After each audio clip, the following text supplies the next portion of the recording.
name's Owen, and I'm the Dungeon Master of our Return of the Giants 5th edition homebrew campaign.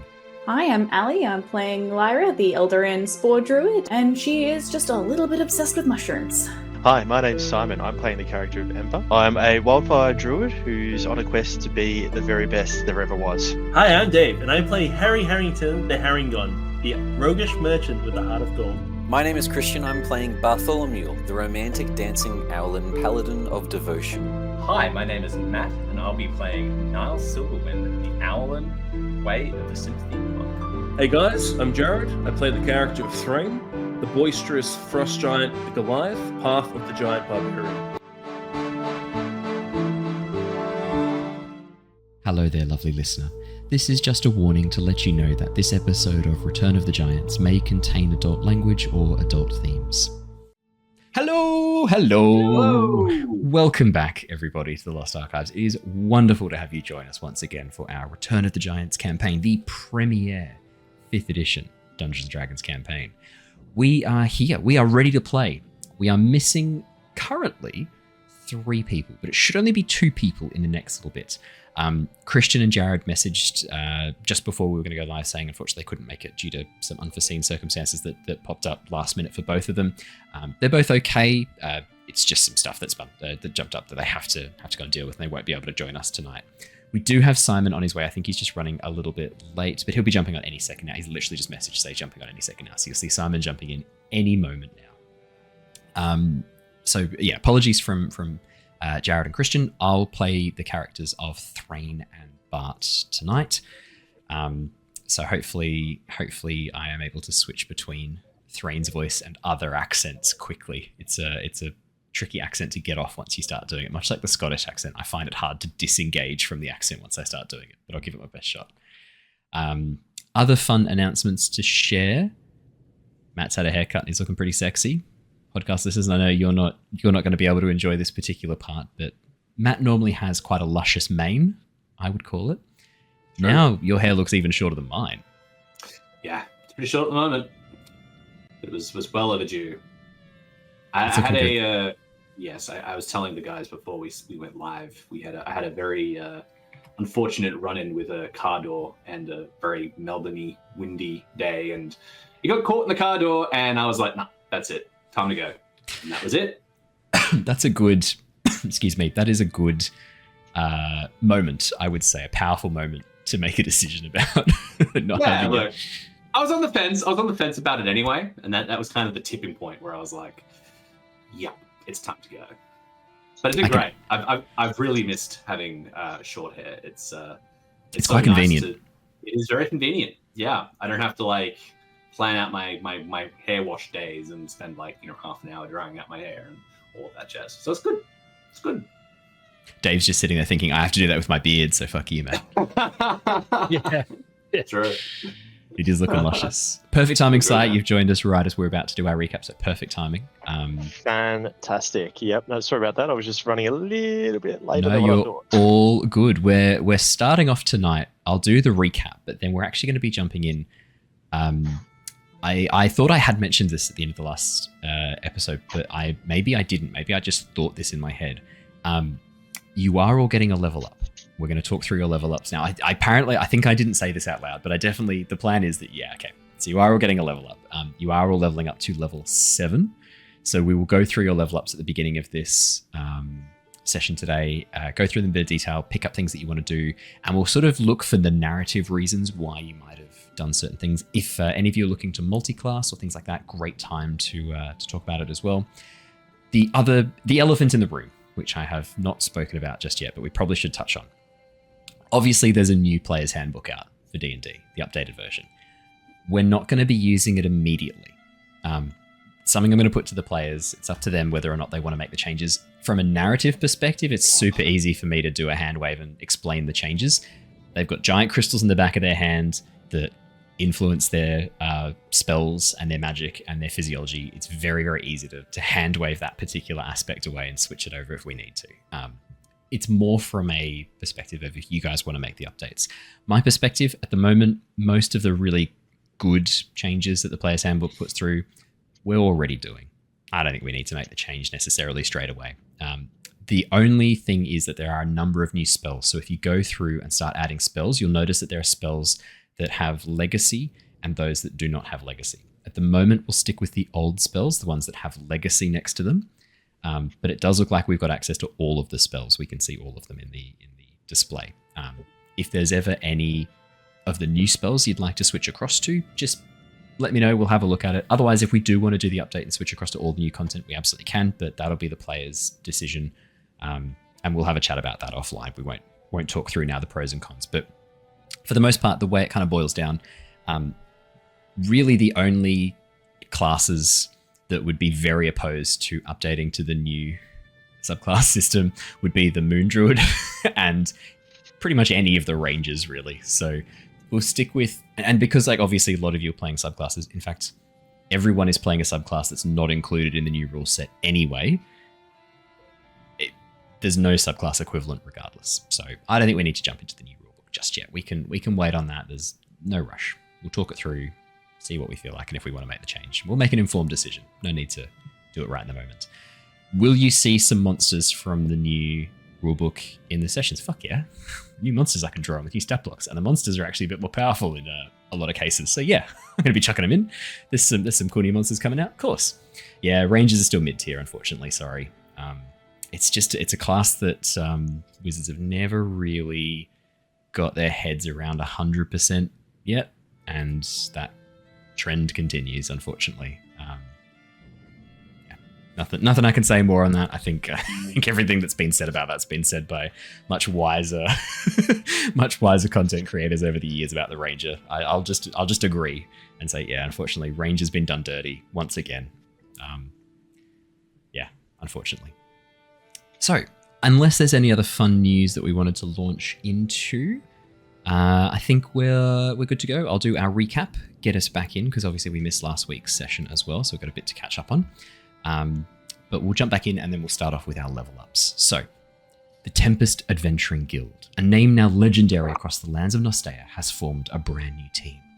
Lyra, Niles, Harry, Ember, Threign, and newcomer Bartholomew are exploring the vast caverns of the Underdark. Drawn below by rumours of stone giants taking over territory, it has come to light that the Duergar are providing the stone giants with slaves as part of a massive mining operation. The team are currently assisting the gnomes of Blindenstone, the last city stronghold of the Sverfnibeln. With the Behir guarding the fortress now defeated, the team have spent some time exploring the abandoned city. Lyra, Harry, and Threign stayed with the body of the Behir, carving off its skin to try and make some cloaks for the party, and finding the remains of a high-ranking deep dwarf, a Duergar, in its stomach. Meanwhile, Niles, Bart, and Ember headed over to talk to the gnomes of Blindenstone, learning more about the attack of the Duergar and the stone giants. Interestingly, it seemed the fortress had been suffering from troubles prior to this attack, King Shintley showing signs of paranoia, forcing curfews and driving away his supporters, possibly displaying signs of madness.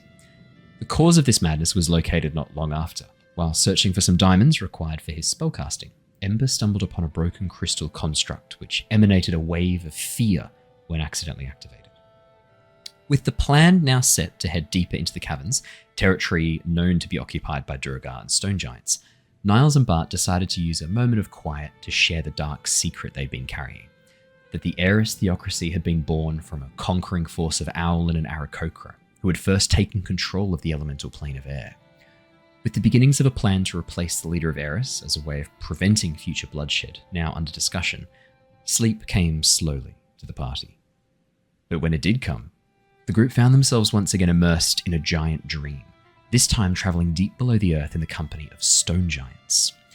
Taking the opportunity to question their guides, the team learned this dream seemed to be taking place before their most recent experiences, their giant echoes appearing to be travelling to the stone giant city of Tontenur, the Stone Teeth, to present the details of a treaty to Elder Hunmar.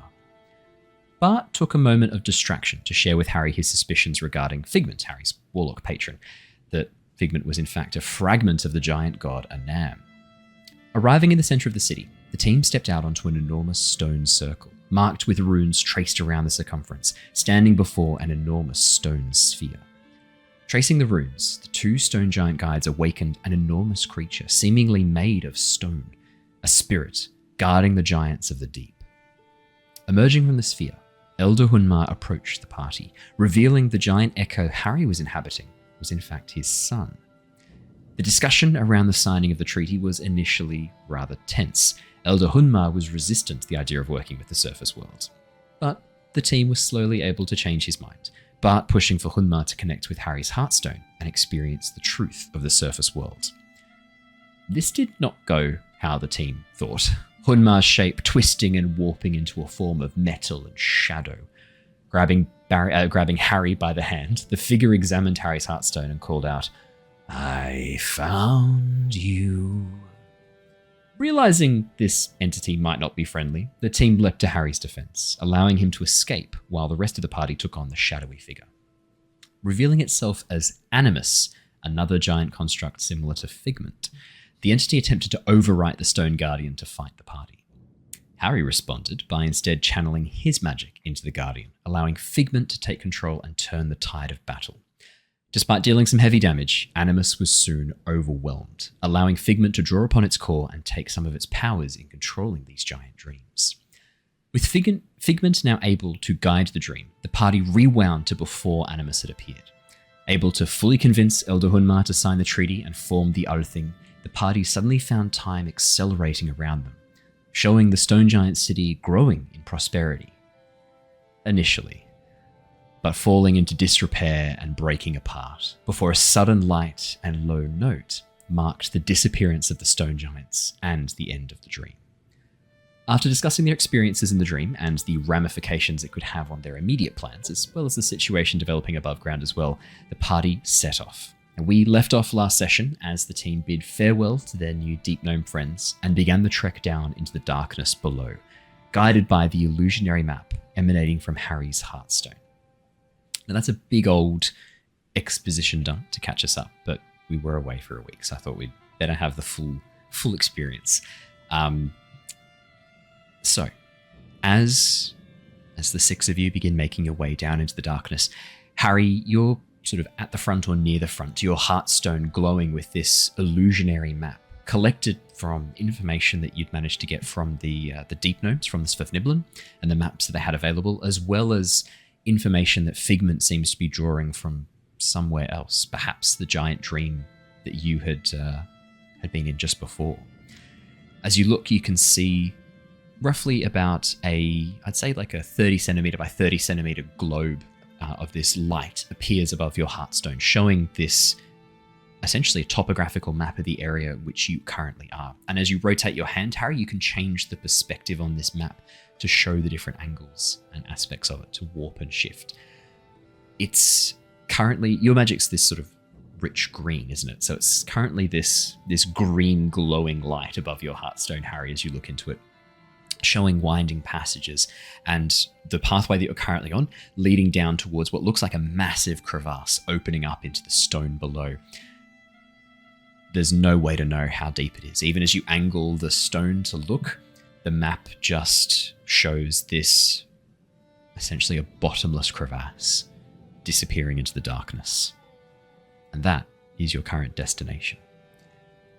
As you make your way along the stone pathway, this particular cavern in which you're in is much more open. On the right-hand side of you, the Dark Lake, this enormous, shiny black mirrored surface of still water stretches away to the horizon.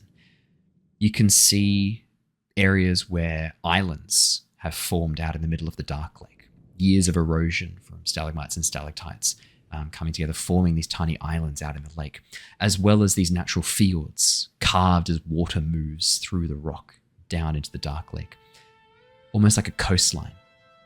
But the area you walk is roughly 20-30 meters above the surface of the Dark Lake, a pathway leading around almost the edge of a cliff face, before it opens back up into a larger cavern surface again. During your walk, we will be doing all of your level ups, and we're going to be going through some of the narrative reasons why your skills have increased and the specific choices that you made in your level ups. I think let's start with Matt, because level 7 monk is not crazy. I don't think there's too many insane things that happen all at once for you. Whereas I know Dave is currently struggling a little bit with potential multi-class and picking certain class features. So we'll start with Matt in that case. I will add, just out of curiosity, I was looking at the 2024 revised rules on the monk, because I haven't actually looked at it at all. I've looked at a bits and pieces, but I thought I'd have a look at it. And it does seem like they've significantly added quite a bit to the monk class. So the monk class got a bit of love in the new rule set, not going to lie. Oh, yeah. Definitely. Some really interesting additions there. So, especially some really interesting ways of getting back their focus points, which is what they're called now. Not points, there's been a bit of a move away from certain culture associations across the board. There's definitely been a bit of a move to try and have things be much more, I guess ubiquitous is the word I'm looking for here, like where it could be applicable across a range of things. I feel no emotions towards that. Couldn't care less what you call it. I have to say though, I did see someone raging about the fact that they're no longer called races and they're now called species. The scientist inside of me was so happy because I'm like, great, sub races are now called genus. It's brilliant. We can now have proper taxological and taxonomy for our understanding of things. I'm very happy. The biologist in me is stoked. Yeah. I was like, yes, finally, it's correct. There's look, there are some great things in there. I'm kidding. Might be something we revisit at a different time. As I said, we'll talk about it's so easy for us to hand wave any of the major changes to your characters. It's like, especially I think the one that jumps out to me right away, just looking at the 2024 rules, is the what is it? The deflect attack is a significant boost there. Since it doesn't only target ranged, it targets melee now too. It's deflect missiles upgraded. Yeah. Well, it just makes sense, right? Because you imagine this, this very adept martial artist to be able to sort of do this sort of thing. So I think that's a really great thing. Having said that, though, we are still playing in the 2014 rule set. And I just pick up evasion at level 7, which is... for those listening on in, at 7th level, your instinctive agility lets you dodge out of the way of certain area effects, such as a blue dragon's lightning breath, or a Bahir's lightning breath, or a fireball spell. Very good reason why Niles might have picked this up as a result of it. This makes a lot of narrative sense to have this now. It does make a lot of narrative sense. I've had this experience, so it makes a lot of sense. When you are subjected to an effect that allows you to make a dexterity saving throw, but to take only half damage, you instead take no damage if you succeed on the saving throw and only half damage if you fail. This is very similar to the Brogue ability, I believe. I think of the same name, which is cool, which is great. I will. And I do also get another one as well. I missed it here. I get Stillness of the Mind as well, which is starting at 7th level. You can use your action to end one effect on yourself that is causing you to be charmed or frightened. So that's pretty cool. Not bad at all. Very, very good. I don't think there's any homebrew way of sympathy abilities you get at 7. I think your next one's at 9. Or is it? The next one is at 11. 11. Yeah, which is the nullify one. Yeah, that one's sick. That one is pretty cool. I suspect you might be using that a fair bit. We can give a quick spoiler on Nullify. Obviously, Way of Sympathy, the monk class that Niles is playing, that Matt's playing for Niles, is a homebrew class. Do you want to talk through Nullify really quickly? Because it is a pretty cool feature. I will say this is going to come in real handy towards the back end of the campaign. I think I'm safe to assume that's what I tried to do with the features. I tried to sort of pitch it as what things would be useful at different points in a campaign. Yeah, which is, I think this is a really unique one as well, because I don't think there's many classes or many abilities that really deal with this mechanic in D&D, which is really cool. So beginning at 11th level, your understanding and mastery of Ki allows you to sense when a creature is about to utilize its special abilities and in turn attempt to nullify them. As a reaction, when an enemy within 90 feet takes a legendary action, you can spend 4 Ki points to force it first make a wisdom saving throw, losing the legendary action on a failed save. I think that's pretty cool because I don't think there's many abilities. I don't think there's anything that touches on legendary. So not obviously, at all. we've never play tested that, so we'll see how it goes. It might be that I need to make the save a bit easier, or even remove the save. It might just be a thing where you spend the key points and do it. I don't know yet. We'll just do it. Yeah, we'll play it out as we go. We'll work it through. Yeah, but I think that there's some real potential there. It'll be fun 100%. to sort of play that out when we get to that point. So yeah, I'll roll my dice, I guess, to see what I get in my HP. Are you doing rolled HP? You can do average if you like. You don't have to do roll. You sure? Yeah, I don't mind doing roll. I like rolling dice. So yeah, to be fair, you wouldn't be here if you didn't like rolling dice. That checks out. That's true. Yeah. Let me just see what I get. I'm going to roll a d8 on. Yeah, that's a 4, so it's the average anyway. Average anyway. Fine. No dramas. Yep. Ali, level 7 Druid. Yeah, so nothing pretty major for druids this level around. I'm not sure if I've just misremembered the number of wild checks that I had previously, or if it has sort of changed and I can't find the option to change it back. It may have gone down from 3 to 1. I can't remember if you originally got wild shapes, so it's like the number of times was like level rounded down or something. I'm pretty sure it's level rounded down. Well, either way, it's just a flat 2 now. Oh no, I think it is 2. I think it is 2. Maybe. I don't think it's level rounded down for wild shapes. I'm pretty sure it's just 2. I'm pretty sure it's 2 as well. I've got 2 wild shapes on mine. The CR rating is a bit different, but yeah, I'm pretty sure it's just 2. Yeah.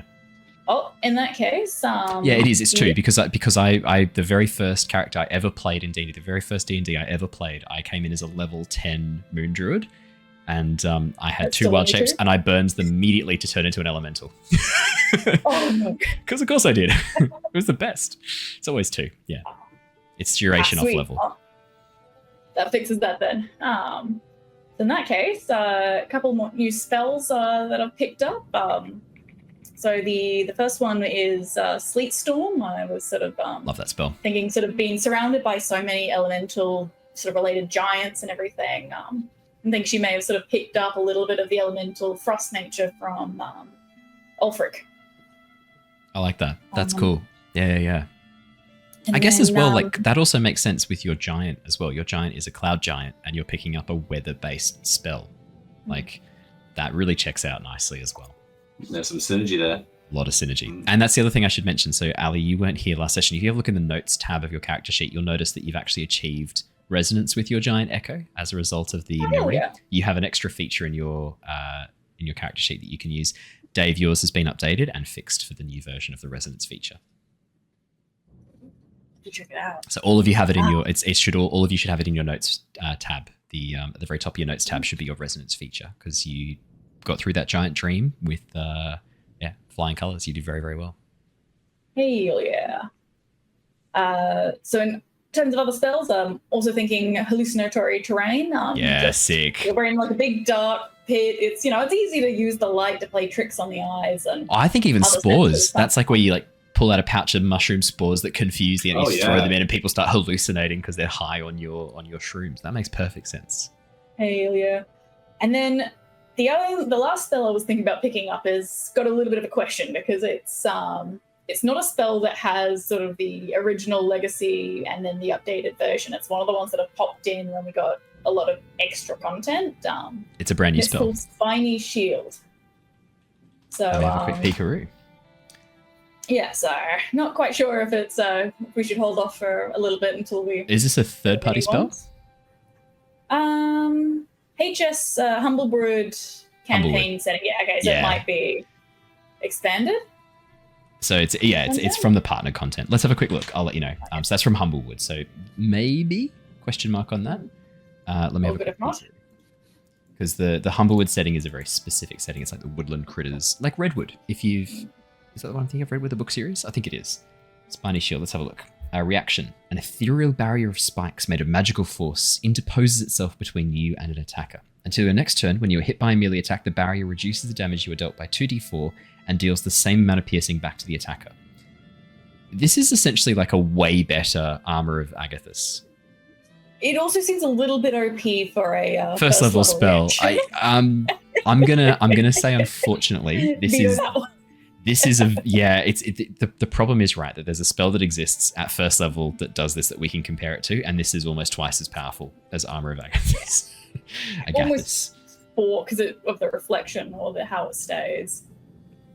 It's the fact it also gives you +2 AC as well. I don't know if you read that at the end, but you also get a +2 AC at the same time. It's basically Armor of Agathis combined with what's the divine protection? Shield of Faith.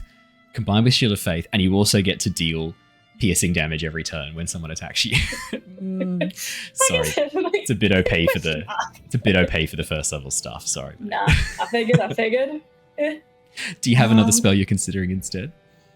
Yeah, I'm considering Ice Storm, but I'm thinking it might be a little bit difficult with sort of how many frontliners that we run with. If you've got Sleet Storm as well, you might not want to combine Sleet Storm and Ice Storm. There's a bit of overlap there. Do you ever think we can come back to you? Let's jump over to Simon. Ember, 7th level Druid. Also not super crazy exciting. I know there's not a lot that comes at 7th level. I can make this sound exciting. Let's go. So Wildfire Druid Firbolg. So level 7, I get a couple of spells. So not much else outside of that, but the 2 spells I get, I'm very excited for. Ready. Lay 'em on me.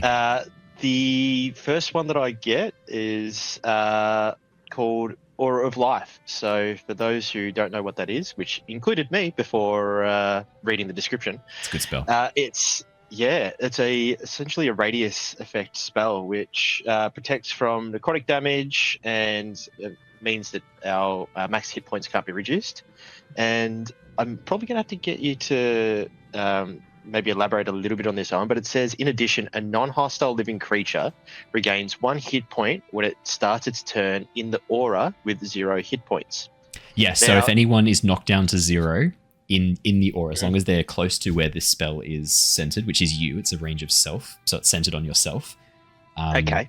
Anyone within 30 feet of you, if they're at 0 hit points at the start of their turn, they gain a hit point. They come back up at 1 hit point. Perfect. So even if it's a creature that's gone down before you've gone into battle, potentially, I can go in and still revive them? You could trigger Aura of Life to heal them and bring them back. It's not going to bring them back to life if they've failed their death saves already, but as long as they still haven't... So if they're at 0 hit points but haven't failed their 3 death saves, it will bring them back at 1 hit point. Beautiful. I foresee you doing that for some NPCs in the near future, potentially. So that is my first... Yeah, exactly right. So that's the first spell. And the second spell, surprise, surprise, involves fire. So it is... Wildfire Druid picking fire spells. Get out of here. I mean, it doesn't make sense, does it? So Fire Shield, which pretty much... Yeah, I'm going to be glowing and shedding light in a 10-foot radius, which is just amazing in itself. No one will be able to ignore me anymore. And I can choose to have them as it's like a warm shield or a cool shield. So depending on what kind of flavor I feel like going for. Again, Wildfire Druid, potentially mostly fire, but hey. So this means that when a creature within 5 feet of me hits me with a melee attack, they essentially get engulfed in fire or cool damage. It's essentially like a centered version of Hellish Rebuke with either fire or cold damage, and it's just ongoing with concentration. Oh, exactly. So I'm very, very, very keen on that one. So a suit of flame armor, just perfect. That's fantastic. Actually, is it even concentration? No, it's not even concentration. Once you've got it up, you've got it for 10 minutes. Exactly awesome. Right. So Aura of Life is concentration, but Fire Shield, Shield is not. Fire Shield basically is like anytime anyone smacks Ember, they're getting flames. 2d8 fire damage or 2d8 cold damage right back at them.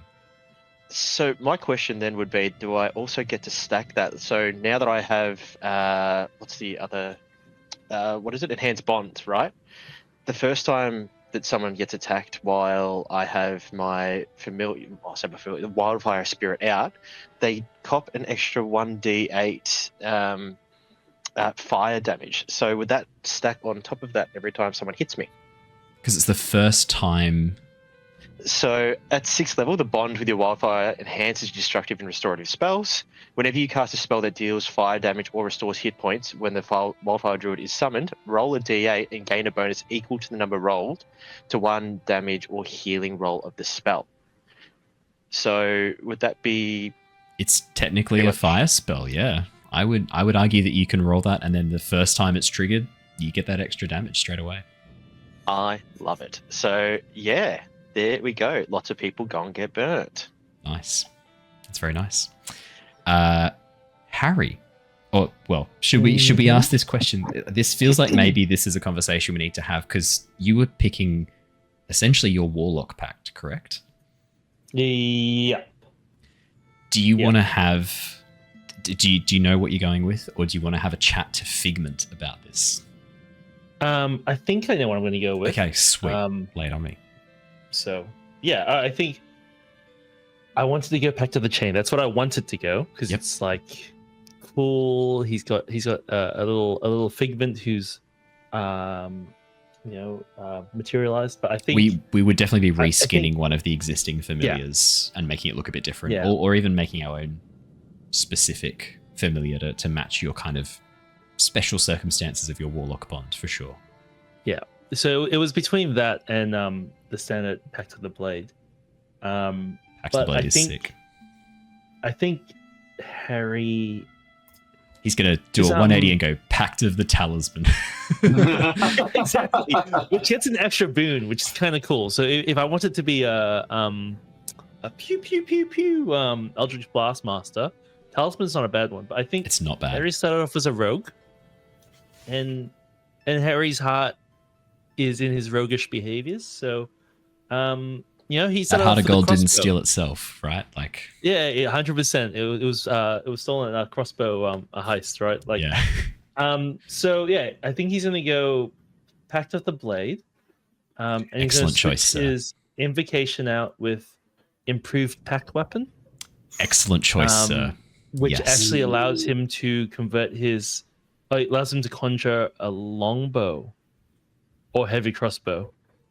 Yeah, and if you find a magical weapon that you really like, you can then bind it as your pact weapon as well, just an FYI, and gain the magical properties of it and dismiss it and summon it. So don't forget that either. And he also gets a +1. Yes. So I mean, how does that work? Does that mean his weapon will actually just convert into a crossbow, a longbow, or is it? So initially, you can summon it however you want. If it's a magical weapon, you can then bond it as your pact weapon. But for the time being, it's not that you have to turn one of your mundane weapons into your pact weapon. You just coalesce magical energy and create a weapon out of nothing, out of energy. Okay, so it can be a rapier, it can be a longbow, it can be whatever he needs it to be at the time. Yeah. So as long as you're summoning it, when you do that summon, you pick how it looks, and if you want to change it, you dismiss it and then summon it again as something else. Because I believe would you make me use it as an action, or is that just I believe it's. I think it actually says on there. I think from remembering back, I think it is a bonus action to summon and dismiss, but double check. It is listed there. It doesn't say in the screen I'm looking at, but maybe there's a screen with more. It will say definitely, because I think I remember this. I think Jared's character had one last campaign. He had his katana, right? That Varys gave him. Yes. Yeah. That was it. Yeah.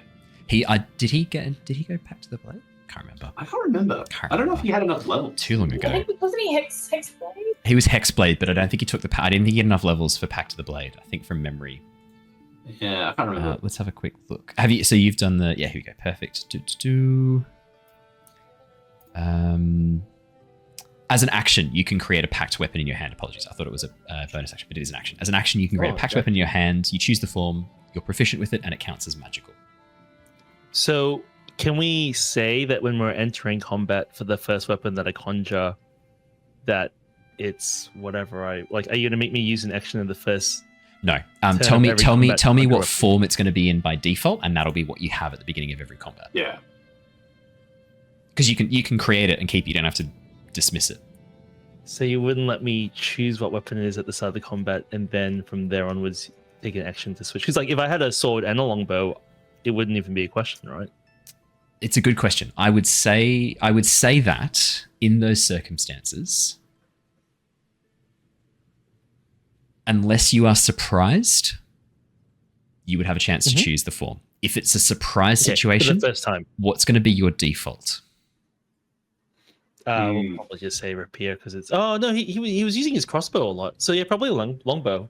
Longbow, cool. Or whatever a ranged weapon that I am yet to decide. Yeah, that's fine. So basically, I need to know if it's ranged or melee, but everything else is secondary. We'll call it ranged. So if there's a situation where you're surprised by a sudden arrival of something horrific coming over the top of the hill or something, but would you do that, or would you just use Eldritch Blast for those range attacks and take it always as melee?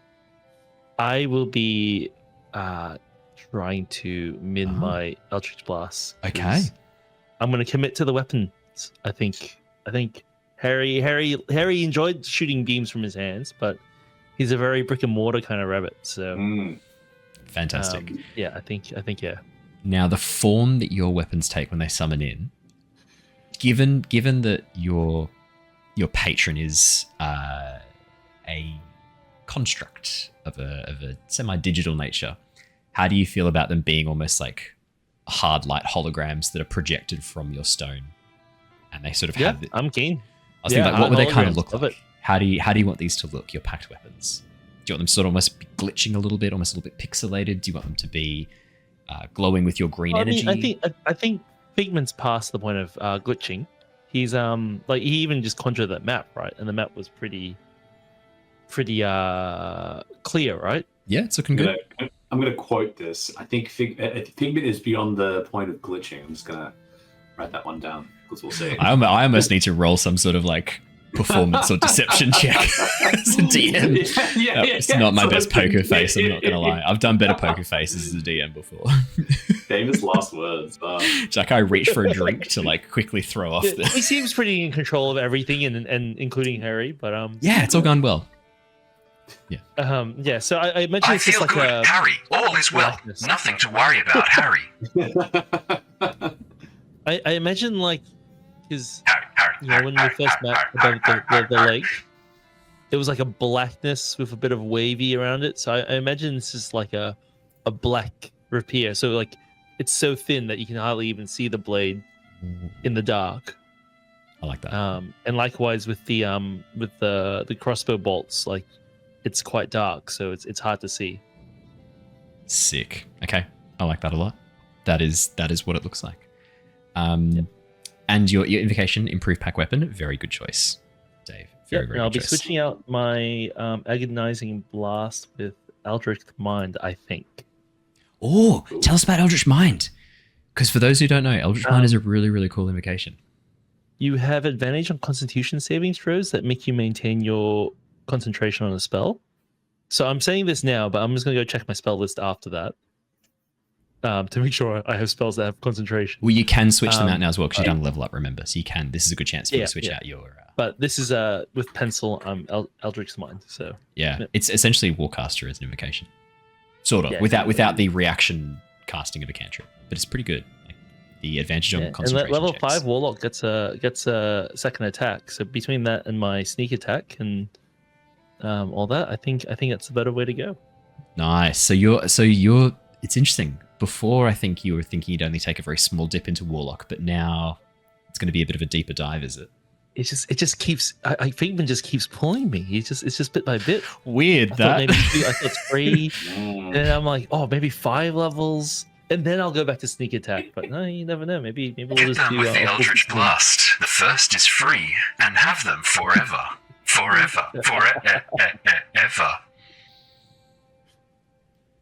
You got nothing to worry about, mate. That'd be cool. What's the worst that could happen? Sick. In terms of Threign and Bart's level ups, we won't go through those now because we'll do those when they're here with us to talk through their level ups and what they get. Oh, Ali, did you pick your final spell? What'd you pick? I'm stuck between 2. Okay, we might be able to help. Wants to do the basic bitch dispel magic just because it's always handy to have. Always a classic and never a bad spell to have in the arsenal. Yeah. Someone in the party should be able to cast it, and I don't think anyone can. So I might pick that one up. But part of me is also a little bit tempted to pick up Aura of Vitality. Which would combine and stack with Ember's Aura of Life.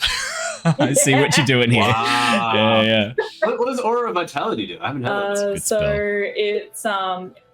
it's a healing energy radiates from you within 30 feet. So it's specifically not radiant healing damage, which means I could theoretically also heal my zombies with it. But until the spell ends, the aura centered on you, 30 feet, and then you can use your bonus action to cause one creature in the aura, to regain 2d6 hit points. Oh, cool. That's a good. It's not bad. So if someone goes down in the aura, basically they're immediately back up at 1 hit point, and then they're getting an extra 2d6 as soon as it's Lyra's turn straight away. So it's essentially a we are immortals, fear us kind of aura. As long as we have bonus actions. True. Yeah. Not bad either. Yeah, the new player handbook, that's a good point. Chad has let us know auras don't stack in the new player's handbook. So if we do switch across to the new rules, that's interesting. I didn't know that. Is it just one or the other, or it must just be one or the other? Yeah, I don't know. I see no reason to stop people stacking auras. Like for me as a DM, it's encouraging group synergy and group tactics. Why would I ever want to put a stop to that? Like, no, the players are working together to solve a problem. Better put a stop to it. What the fuck? Come on, guys. It's the whole point of D&D. Anything that gets in the way of like really good synergy within the group and clever like compounding magical effects or features within the group, just like I'm never going to support that. That makes no sense to me. We should always be encouraging that kind of stuff. So even if we do switch the new rules, I'll just homebrew that out. Don't worry. That'll be hand waved away. I don't think it's that overpowered stacking the auras. Like really, let's think about it. It's essentially spare the dying cantrip, area of effects plus 1 HP from Simon, then 2d6 HP from Al. It's not that bad. Like, come on. There's way more broken things than that.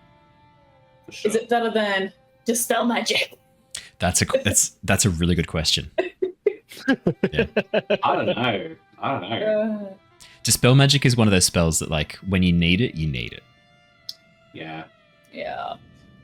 And I mean, let's think through. Are we likely to be exposed to any high-level magical items or enchanted things as we head into the Stone Giant realm?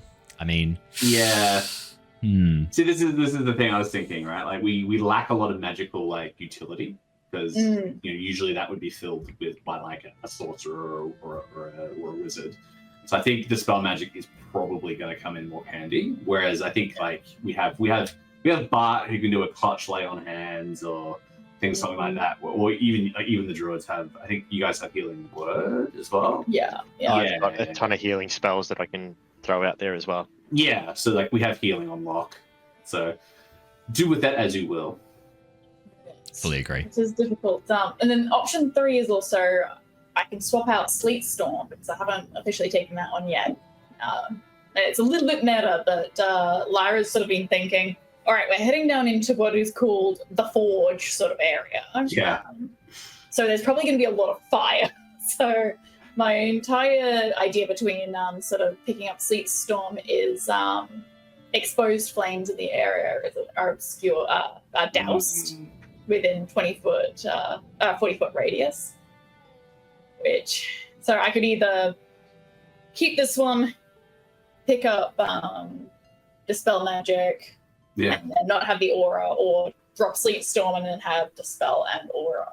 I'm just imagining this scene where they're like, oh, the forge has remained burning for centuries. And you're just like, it's gone. Okay, bye.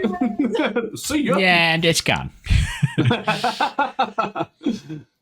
I see you've invested 6,000 kilograms of coal, 400 slaves as part of a massive mining operation. It's an investment into this forge, and it's gone. As Lyra just casts Sleet Storm. Yeah, good point. Worth it. Any input? I'm completely stumped. I mean, as a wildfire druid, I don't like the idea of fire being put out. Just like, I just put it out there, like, Hi. I'm Ember. I'm a wildfire druid, and I don't like fire being put out. Light more fires. That's it. Don't listen to that fucked up bear. I want more fires. Give me more fires. Only you can prevent fires being extinguished. Light more. Oh goodness. We're off the rails tonight. It's already very, very apparent. Look, to be honest, Ali, I don't think there's a wrong answer here. I think genuinely, both are really good spells. Yeah. There's a wrong answer, but I think I'll drop Sleep Storm and take the Dispel and the Aura. Ah, cool. Okay. Probably the most useful, I think. If I can find it. Here we are. All right. Alrighty. Got the spell. There we go. Dispel Magic.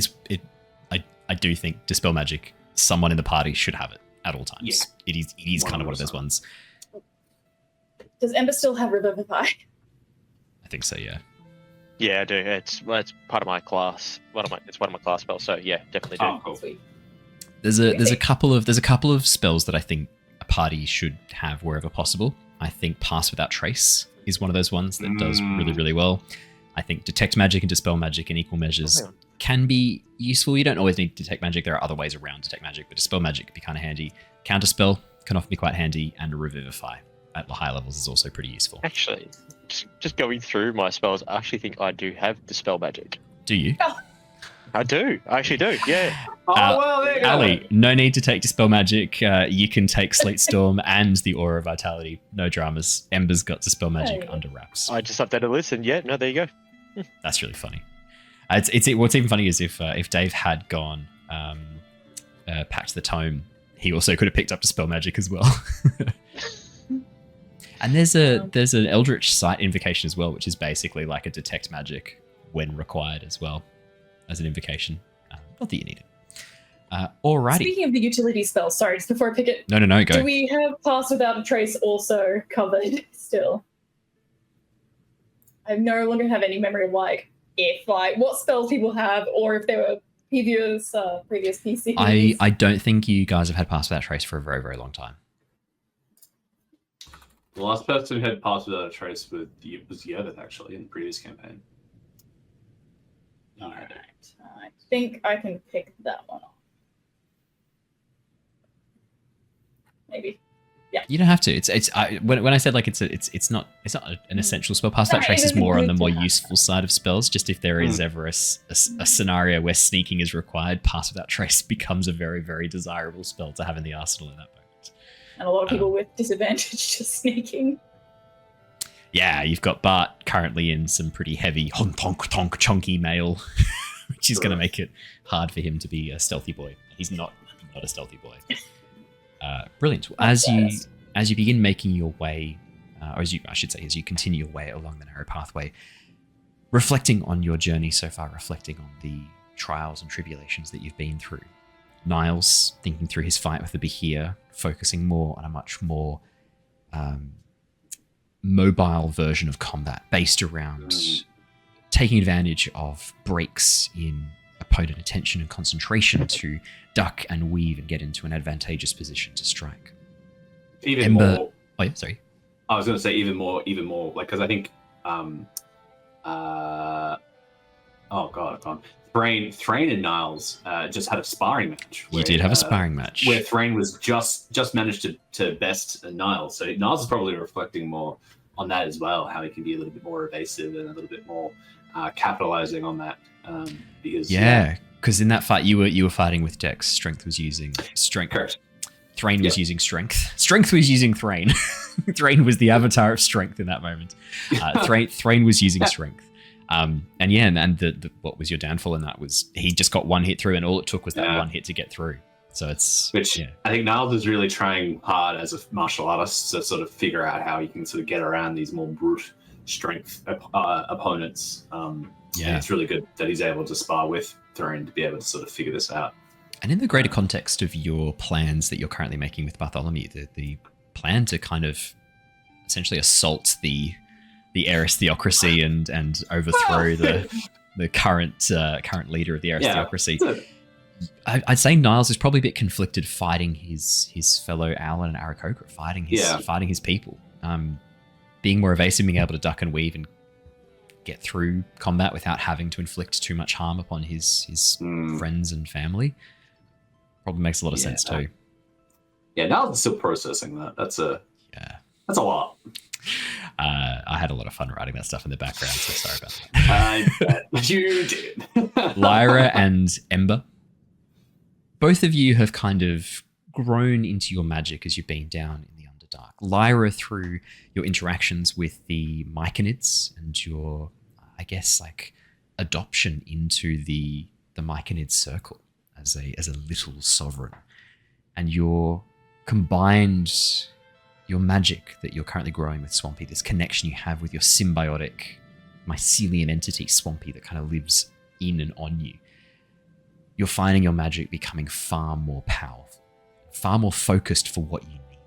The hallucinatory terrain, Swampy's now producing new spores that have new effects from his time in the Underdark. And you see utilizations for this magic in ways you've never previously imagined.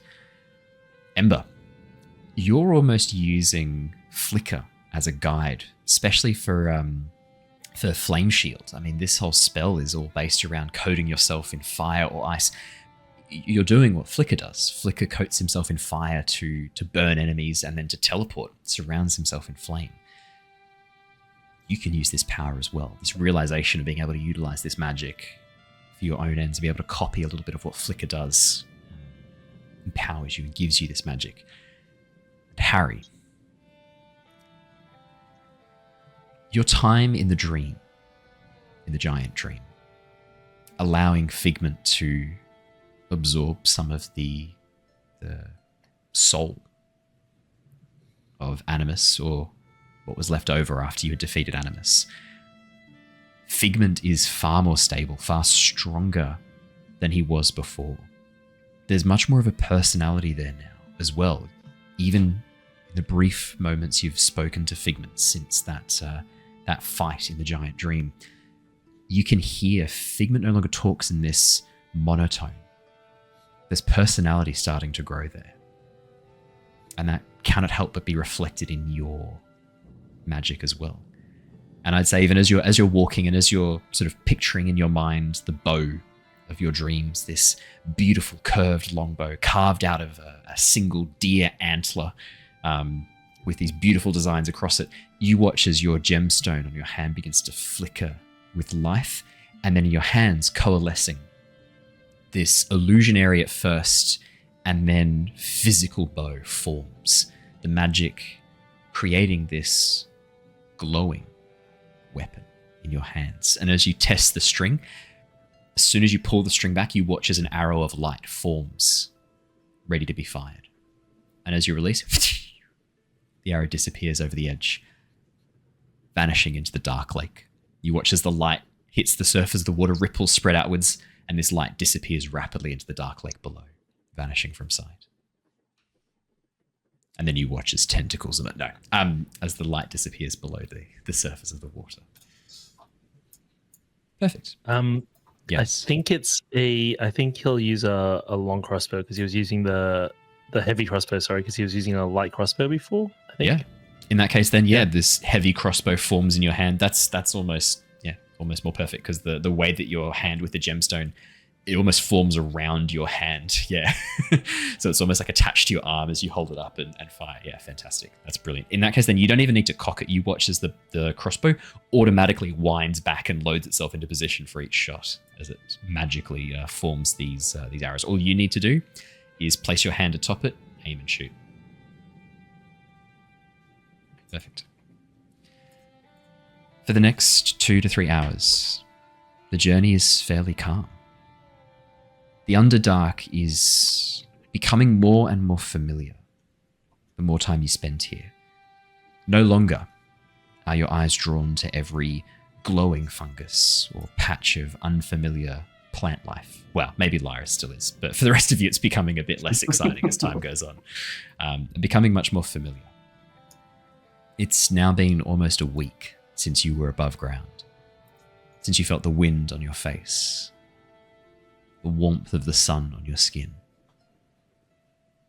It's been a week since you were last in the Tempest Guild at Oxenfurt, since you took the airship ride, rapidly chasing over here. And now, you're headed down to the depths below. The cavern walls begin to open up as you begin trekking downwards. The sides opening to form what almost look like jagged stone teeth pushing out from the walls, formed by the movement of water over the surface. You can see the walls are slick with moisture. The mineral content unevenly distributed throughout the walls, creating these shards of flint that emerge from the side of this far weaker shale on all sides. The incline down is fairly mild, but it does help. The weight of your packs feels less bad walking downhill as you begin to descend into the darkness below. 15, 20 minutes as you begin walking down this pathway into the deeper sections. You reach the edge of the open chasm. A massive rift, a scar in the earth itself, carved open centuries ago, lies before you. The fungus forests that you've been relying on for light have thinned out, and the walls, while still coated with some of the bioluminescent algae and bioluminescent lichen, it's far less bright. And as you gaze over the edge of the chasm into the darkness below, it feels like this goes on forever. That there is no end, no bottom, just blackness. As you pause, get things out of your packs, have a quick break to eat some food, have some rations. Is there anything you'd like to do before you descend down into the chasm? Is there anything around us that could be handy that might not be down in the hole, sort of, if we need it? So say, like if we sort of need like sort of a bit of water from like the those keg mushroom things. The barrel stalks. So one of the good things that you notice immediately, Lyra, I'll get a nature or survival check, but one of the good things you notice immediately is that because of the position of the Dark Lake, this chasm is way deeper than the Dark Lake. The Dark Lake hasn't yet drained into this chasm, but there is a constant flow of water coating the sides of this chasm. As water that trickles down, some of it's making its way into the Dark Lake, some of it's actually falling down into this chasm, into this crevasse. Just to sort of position how small you are in relation to this, from where you're standing at the very top of the crevasse that's heading down, the other side of the crevasse is probably 100, 150 meters away from you. You can see the other side, but in the gloom, it vanishes almost to nothing. Those of you without dark vision, you can't see the other side. Those of you with, you can kind of make it out because of the position of the bioluminescent mushrooms that form a large part of the ecosystem at this upper level of the Underdark. 24, Lyra, yeah. Water's not going to be a problem. One of the really cool things about water is it always flows downhill. Gravity and water, and water finds a way. If there's not a way down, water makes a way down. You're not going to worry about finding water. You will easily be able to find fresh water. If anything, you suspect at the bottom of this massive crevasse, there's going to be some sort of lake or some sort of collection point for this water. With a 24 on your survival check, you would also know that if you're heading down into sections of the earth where there is going to be a lot more volcanic activity, that water flowing down is going to be heated up, turned back into steam, and rise back up again. This is the entire precipitation cycle in the Underdark, is formed by superheated magma deep down, and as water flows down, is vaporized, turned to steam, and rises back up to condense on the surface of the cave roof again, to then drip back down through the stalagmites and stalactites. So with a survival of 24, you immediately know the water cycle of the Underdark in this moment. It's also essentially how minerals are traveled and moved down for creatures. As you head deeper, you're going to see a lot less of the bioluminescent fungus. The fungus has to live on living matter, right? Fungus is not able to exist on rock or consume stone. It has to exist on dead things, which means that as you head deeper, you're going to be seeing a lot more lichens and other similar smaller plants. I would say, as you have a peek over the edge, you can see these long, curled, dark red, almost fern-like looking plants. Long, curled leaves, forming these like spiral patterns against their single trunk that branches outwards into these spiral patterns. They glow, but with a much, much darker, almost an ultraviolet light. I would say with the 24 as well, Lyra, you would know that a lot of the light that's going to be down here might not necessarily be on the visible spectrum as you head deeper. Especially if it's red, it's not going to reach very far. Also, that red fern that you were just talking about, that wasn't the fern that that Professor Grell, I think, was warning us about, and saying the blood fern. Yeah. Professor Grell described the blood fern as an enormous crimson red with large tendrils around its base. This looks sort of like a dark purple. You guys haven't encountered a blood fern yet. Trust me, you'll know when you have. I'm so tempted right now to have. I was so tempted in that moment to be like, it's a blood fern. Just have you guys fight a blood fern for fun. Yeah, Professor Grell did warn you about blood ferns. This doesn't seem to be a blood fern. All right, cool. The only thing I would be looking for, Niles would be looking for, is this crevasse just like, is it just straight like a sheer drop, or is it like, is there a way down that's walkable, or like what are we sort of? Could I get a perception or investigation check, please, Niles? Oh, it's definitely going to be a perception check for sure. It's a slightly easier DC because of Harry's map. Before you roll. Oh, it's alright. I rolled a 13. What were you going to say, Lyra, before he rolls? Did you have something? I was just going to say, could it be made easier to sort of take a look if Ember could float the light source down just a little bit? Not all the way down, but sort of enough to sort of illuminate the side of the edge. Like, if we hold onto his belt, he leans over. Yeah, I mean, you got a drift globe. Sure. I was going to say, like, with the drift globe, does it have to come... Because I can cast magic from Flicker now, could I get him to technically activate it and fly down to have a look? Because the drift globe's activated by a command word. Correct, but I can also cast magic now through Flicker, so all of my spells can go via him. So I'm just not sure. That's pure up to you. So because it's not really a magic spell to activate the drift globe. It's just it's a magic item that it exists. I would say that Flicker probably can't activate the drift globe just because Flicker isn't attuned to it and can't speak. Rules as written, I would say. But I mean, you can activate it and then have Flicker kind of nudge it and guide it a bit because the drift globe just float above the ground. So and it'll stay pretty close to you anyway. So it's exactly. I think it says 10 feet. So the other question I have then. I picked up the immovable rod last time, right? So if I hold the rod, yes, I turn it on, yes, but then I use Flicker's teleportation while holding the rod. Would the rod come with me and then freeze in place to where I go to?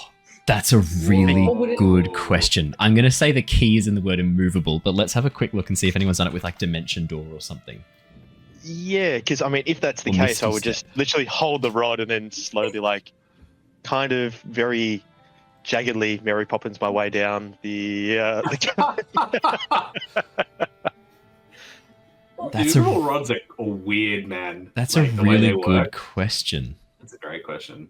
Yeah, I mean, I understand that I can't move. It can be moved. If someone has, a DC 30 strength check. Yeah, if they've got the strength check to move it as well, yeah. Which I certainly will not be able to achieve, nor will Flicker. But... That is it. I think chat does raise a good point. You would need to activate it after transport.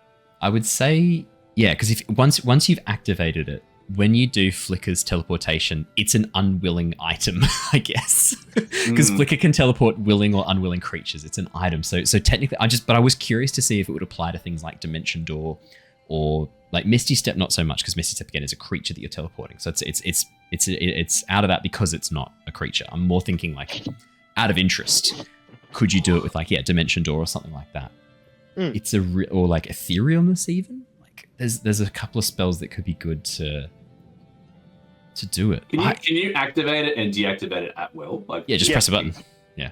Yeah. So you could just do that. You could just like teleport out, press the button immediately, hang from it, and then just hang there, and then deactivate it, and then reactivate it, and then you could just like very jankily So you're gonna hear just a series of like Ember screaming slowly as he's falling and then turning back on. Thing is, every time you do it, you're gonna drop another little bit as well, because each time you activate, because what is to activate? Unless you're constantly teleporting with Flicker as well, which I can. I mean, that's I can do that, I suppose. But this seems like a very dangerous way to accomplish not a lot. That's what I'm thinking. I'm now just wondering if I can just like teleport myself to the ceiling and just chill up there. If because also like technically, yes, you could. Love it. As someone who started going to the gym, like pull-ups are pretty hard. Like, and to do that for an extended period of time is. The other thing he could do is he could just sit on it and then like have one hand down to press the button and then just like ride it like a broomstick. Ride it like a actually. Yeah. I also forgot that I'm wearing the. Could use it as a suppository. It's okay. Ooh, you wouldn't want that to go wrong. Oh sorry. God! Sorry. No, I also forgot that I've actually got the what was it? The cloak from which allows me to scale walls. Yeah, just climb. Yeah. No, I mean it's more interesting to see myself falling, holding the rod, isn't it? So no, I can crawl down the wall and he can skitter up the wall like a fucking lizard. Is I believe the quote. Absolutely, Ember, 100%. If you were to switch to your climbing speed and begin crawling over the over the edge of the wall with the drift globe following behind, Niles, you may have advantage on this check. You may roll your perception check again. Oh, brilliant! That's so good. Cool. All right. That's a 19. That's much better. 19 is much better. As you gaze over the edge, this massive chasm in the stone. It looks like there is not just sort of like a single pathway down. There's actually a couple of different ways down. You can see that the side of the chasm, there are a number of sections where clearly someone has gone to the trouble of carving out stone walkways. Even further down, as you gaze into the gloom, you can see sections where they've been bolstered with wood to form bridges over sections that have collapsed. And they're in fairly good nick, most of them. There's a number that are not, though. Navigating this is almost a little bit like a maze on two different sides of the chasm. There are multiple pathways down, and ones that lead into carved out holes within the rock that lead into caverns beyond, potentially. Knowing exactly where to go, you're probably going to need to be tracking the dwarves' movement. Otherwise, yeah, I was literally about to say that. Harry's map looks like it does provide a pretty good overview of the pathways in the chasm, but in terms of that more specific information, you're probably going to be that was going to be my next question. Was going to be any evidence or signs of the Duergar movement through this area. With a perception of, was it 19, did you say? 19, yep. 19. With the perception of 19, as you look around, Niles, definitely signs that the Duergar have been through here. As you look through this section of the cavern, you can see that some of those bridges that I described, the wood has been replaced with this really rough hewn iron. Like someone has taken a giant iron sheet, smashed out planks from it, and then bolted it to the stone. Oh, interesting. It is very clearly not of Sverniblen make. Yeah, right. And probably not of drow make, given that you've interacted with some of the drow. It's pretty, like, industrial, sort of just... Yeah. I mean, you've seen the Lothsworn drow and the Darmirian drow. Down here, this is different. It doesn't have the elegance that you have now started to associate with drow culture. Does it show any signs of rust, the iron sheet? Oh, for sure. Yeah, for sure. Okay. So it's sort of like real corroded through, like you don't want to put any weight on it. Oh, it's not awfully corroded. It looks like it's been partly cared for, but you've got to keep in mind, right, in this environment, there's constant moving water over the sides of each side of the chasm and condensing steam rising from below. The only thing worse is if there was a shitload of salt here. It's not great. Not because it's whacked straight into the stone as well, so... Yeah, it's exactly. I mean, you could, depending on what minerals are in the rock, this almost could be acting as some sort of like ion exchange, right? If you've got like a zinc deposit and you just hammered an iron rod into that, you've got moving water over the surface of it. You've basically created a very small movement of electrons, which is going to constantly be corroding that iron, like electroplating does to like pull metal off one and move it onto another. You've essentially created a natural electroplating device right there, essentially. But it's not going to strengthen the iron, it's going to rip it apart. I was just thinking, could Lyra be walking behind Harry and just sort of ready with mold earth to sort of stabilize any sort of pathway? So I'm just sort of thinking, like, if this is sort of a bit of a rocky thing, like we could be one landslide away from all just doing a header into the cavern. For sure. That's a really, really good use of your time. Yeah, absolutely. So it sounds like Harry... So Niles is sort of looking out for signs of the Duergar, keeping tracks. Lyra is going to be focusing on mold earth. Harry and Ember, what are the two of you doing? Backflips. I'll have a acrobatics check with advantage, please. Wow. Harry would like to be keeping that, not specifically Duergar, but if anything's watching us. Harry's paranoid. Harry's always Paranoid, we call it now. Worried about her. Yeah. Yeah, not Figment's influence, just Harry's influence. There's nothing wrong, Harry. Relax. Everything is as it should be. You are mine. I can't relax. It's dark. In I don't know where we are. But when you die, we'll be together forever. I will keep you inside the stone. He doesn't say that. He doesn't. Harry relaxes instantly. Oh, okay, cool. Harry, would you like to make me a perception or investigation check? Your choice. I would love to. 14. Ahead of being 14. Harry, as you look around in the darkness, dark vision's not really your specialty, is it? I have good hearing. It's got good hearing. Let's use your hearing in that case then. Well, this is a perception check for your sense of sound.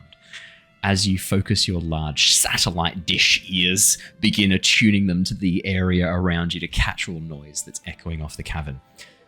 Sound travels in the Underdark.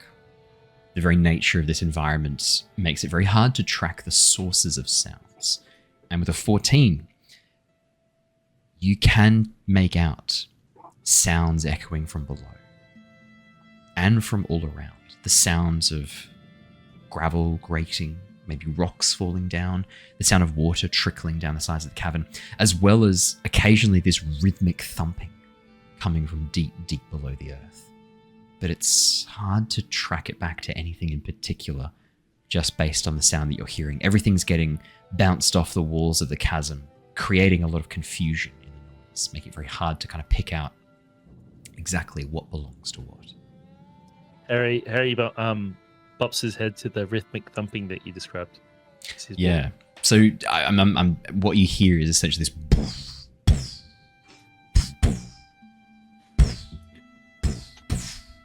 It's this discordant, almost the sound of something large banging against. What would Harry's point of reference for this noise be? Harry's point of reference. It sounds like they're playing chess, don't they? I was going to say, Harry, your point of reference. It sounds like when a merchant ship is docked at the docks, and the waves are kind of lapping up against the side of the boat, and the boat is occasionally bumping into the dock. And when you're below deck, you get this echo every time the hollow wood bumps into the dock. But it's not always on the wave, because each wave has a different strength level, different amplitude. And so you get this sort of uneven, occasional bumping sound as the boat knocks into the dock. That would be Harry's point of reference. This sounds very similar to that. Harry's into it. Cool. It's some hardcore beats. Perfect. That's all for Harry. Ember. So I crawled a bit down into the chasm, hadn't I, just to bring some light down there to see what's going on. Do I hear or see anything as I'm going down the edge? Can I grab a perception or investigation check from you two, please? We will go with a perception. I feel like every time I say hardcore, I am contractually obliged to go hardcore to the mega. from Disco Elysium. If you haven't played Disco Elysium, you need to play Disco Elysium. Love it. No, that's an 18. 18. Ember. You can also hear, and there's this almost echoing barking noise from some animal deep below the depths as well that you catch with your 18 that Harry doesn't quite pick up on. That's kind of lost to him in the echoing of the stone. But you pick up that noise as well. Probably some sort of Logot stone, a type of earth elemental canine creature that lives deep below the earth. It's a fey creature. It's good luck to see a Logot stone. Yeah, you're sure you can hear one somewhere in the deep. I feel like I'm there. Yeah. Yeah. So hearing any noises. Stone Goddo is also a good option. I should have said Stone Goddo. That would have been better than Logot Stone. I'm going to stick with Stone Goddo. I'm going to pivot to Stone Goddo. Yeah. I'm loving the names. That's why I should be a Firbolg, not a Wildfire Druid Firbolg. So that's what I'm going to go with from now on. Firebolg's good. So if I'm hearing anything coming from further down the chasm, I'd probably want to actually go a little bit into stealth and see if I can go a bit closer into it to see if I can get closer to noises but without being spotted, potentially. Yeah, 100%. Could I get a stealth check, please, Ember? And when you begin your spider climbing with your cloak, the rest of you watch as Ember places a hand onto the stonework. You watch as the cloak wraps a little bit tighter around him and threads begin to unravel and move down his hands, forming these pads across his hands, almost like these little pseudo gloves with these almost like a web-like pattern across his hand. As soon as you place your hand onto the stone, you watch as the threads immediately branch out, gripping onto the stone for you around your hands and your feet as you begin to climb down. As the cloak almost unravels to become this climbing apparatus for you. Great. So I'll start heading further down the chasm towards the noises. 9 for your stealth. Sick. Yeah.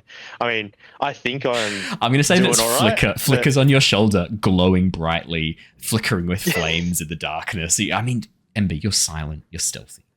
A ghost. A whisper. Flickers there, just brightly shining on your shoulder, letting off like a good strong candle's light all around you that in the dense pitch black of the Underdark may as well be the beacons of Gondor at this point as you begin to climb down the side of the chasm wall. As you begin to get a little bit closer down, the rest of the party, I'll say as you guys get ready and begin following down, tracking down the upper cavern walls and following the stone pathways into the chasm. Ember, as you sort of take a bit of a forward approach, not bound to the pathways like these ground walkers are, ground scrubs.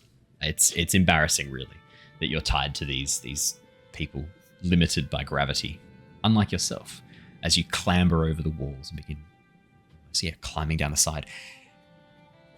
The chasm just disappears into the darkness below you. How far away from the party are you willing to go to investigate? Ooh. How far does the light from the drift globe reach? Like, if I was to, like, I essentially want to go to the point where I can still just vaguely make them out and know what direction they're in, but I don't want to go much further than that and separate myself from the group. You're probably pushing the limits of the drift globe light beyond 80 feet. At that point, you wouldn't be able to see the party really that much at all. Yeah, okay. Because it's 30 feet that it shines bright light and a further 30 feet for dim light. I'd say that because your party will also be using light sources around them, there's a bit of extra light coming from them, but for the drift globe to be able to illuminate them, you're really pushing the limits at 80 feet. You're not really able to see them at all. Okay. So I'd probably head like maybe 70 feet away, keep going down, and as they're moving slowly down, I'll keep trying to chip further away just to see if there's anything coming. For sure. As you clamber down deeper and deeper, you can see dotting the walls of the chasm, hiding amongst the lichen, are long worm-like creatures. Not large like the Grick, not these massive carnivorous creatures like the Grick. Almost like tube worms that you get around the undersea vents.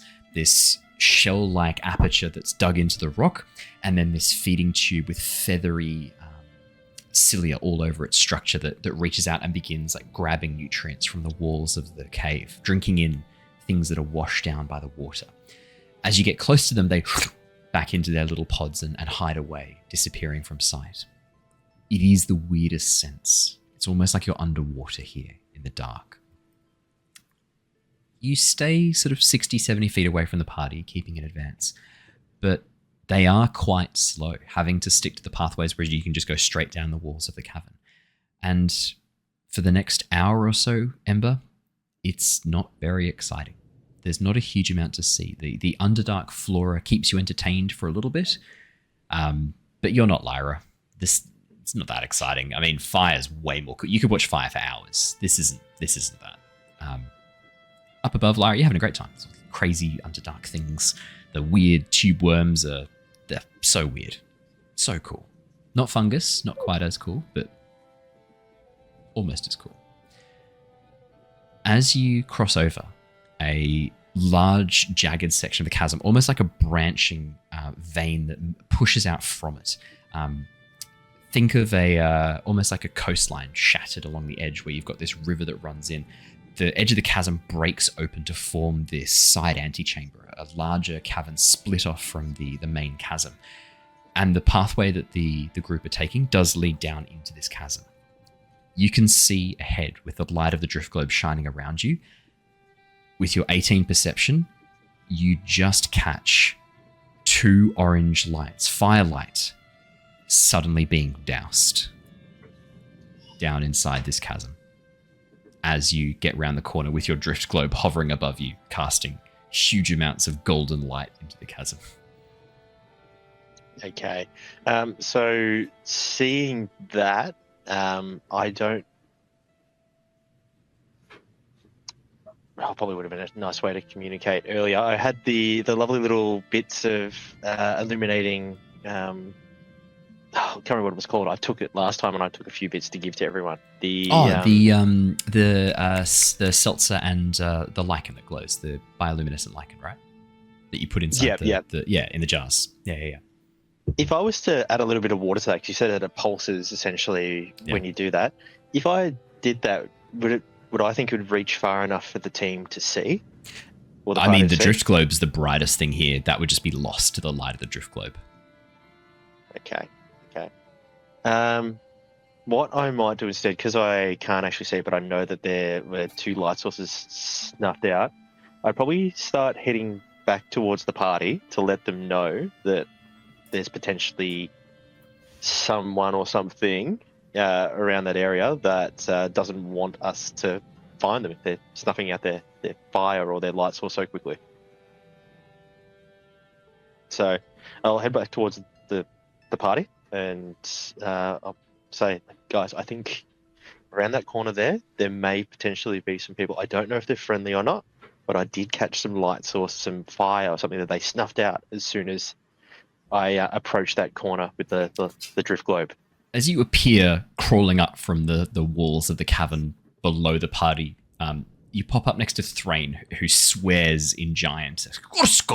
As you pop up next to us, Ember, don't do that. You scared the shit out of me.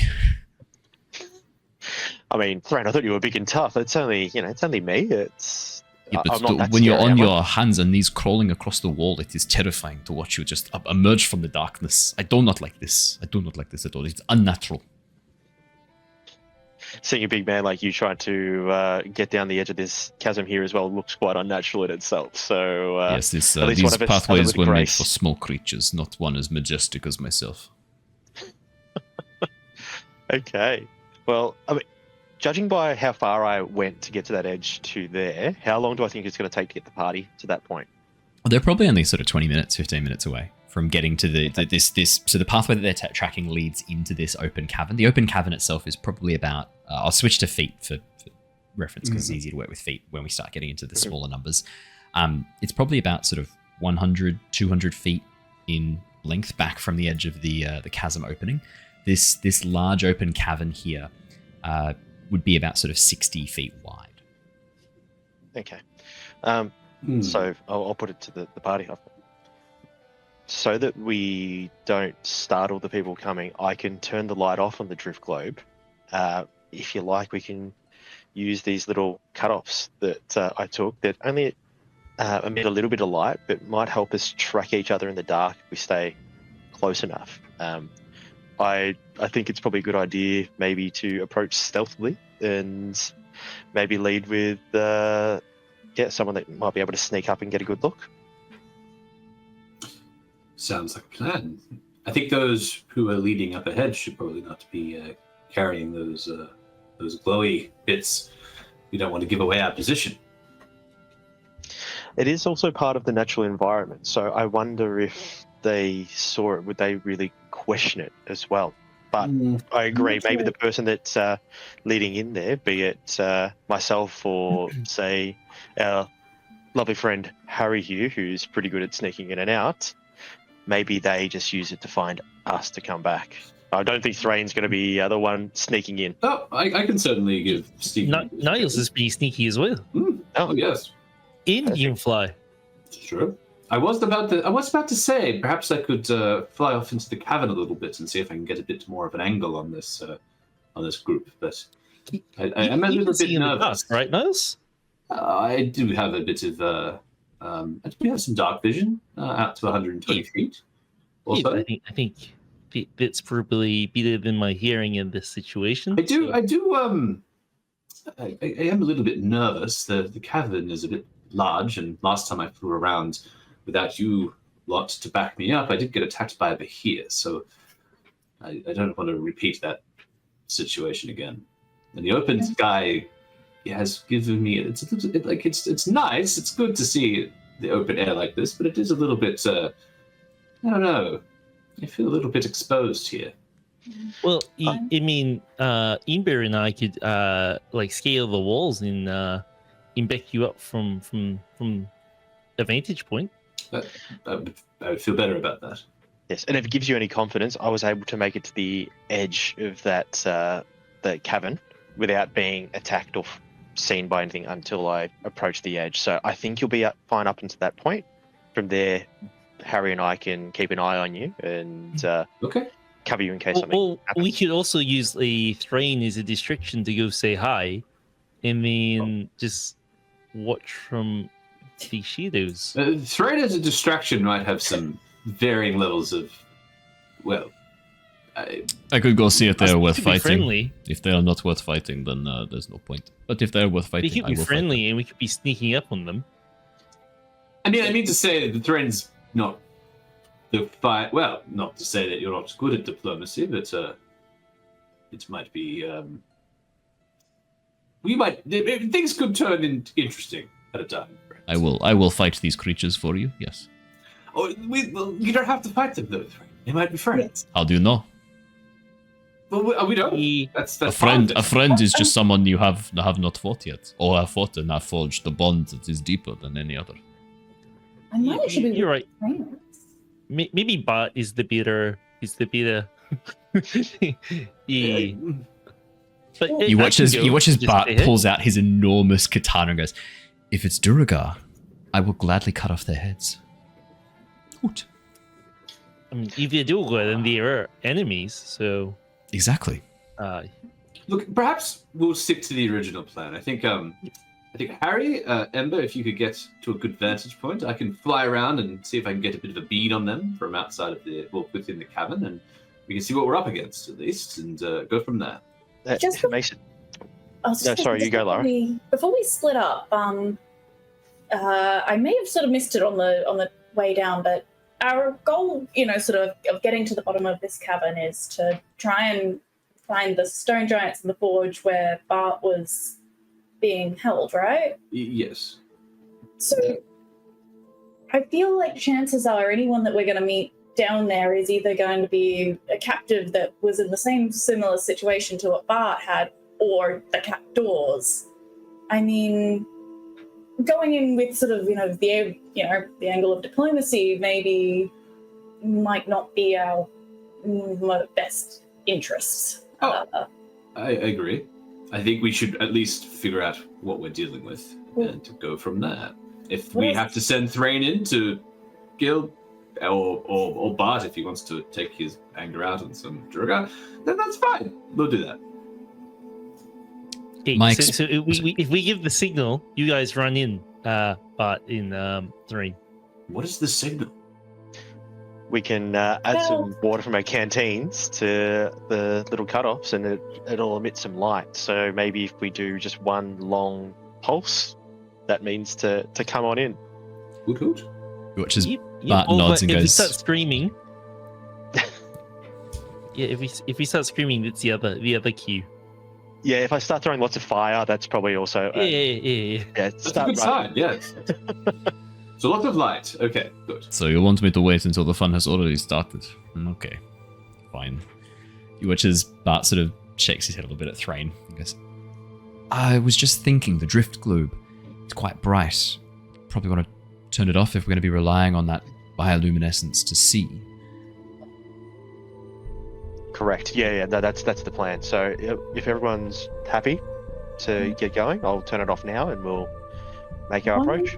One thing is if we can keep in mind the direction where the possible observers are going to be looking at us from, if we can keep the illuminated little bit of biomaterial shielded at least from that direction, even though it might be native down here, I'm not sure how many bioluminescent plants move down here. I think you're probably right. So I think, Niles, you won't have yours illuminated. I think that's probably the best way to go if you're flying in. And Harry and I might do the same. I think you guys here, they're staying a little bit further back. Keep yours on so we can see when you're coming. And when we light ours, if it's just a short couple pulses, it means friendly, start approaching. If it's just one big bash of light, be it from my flames or from the illuminescence, come running. The plan. Ember, Next. Lyra, Harry, Niles. What are your passive perceptions? 17. 17. 16. Thank you, Harry. 16. 15. Lyra. 15 for Niles. 13. 13. Oh, we almost had a fool from down 17 down to 14, but you failed this, Simon. I'm going to have to bump you up to 14 to make it more. No. Harry and Lyra. Harry and Lyra.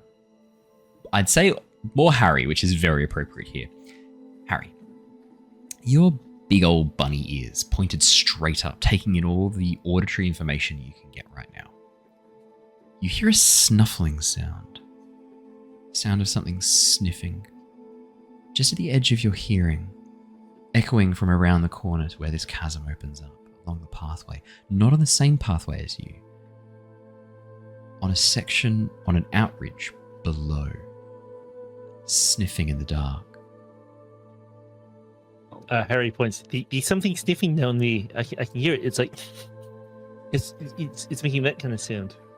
Does it sound like a creature with a nose that's trying to get like a scent, or does it sound like a humanoid has found a knot cropping and having a good cry somewhere? Harry, your tiny little like prey cry. heart is like Beating. this is the sound of the wolf at the burrow entrance sniffing out this is the sound of a creature, a predator sniffing for prey, Harry. You know this in your tiny bunny heart instantly. I think it's looking for us by scent. That's like the hardest one to hide.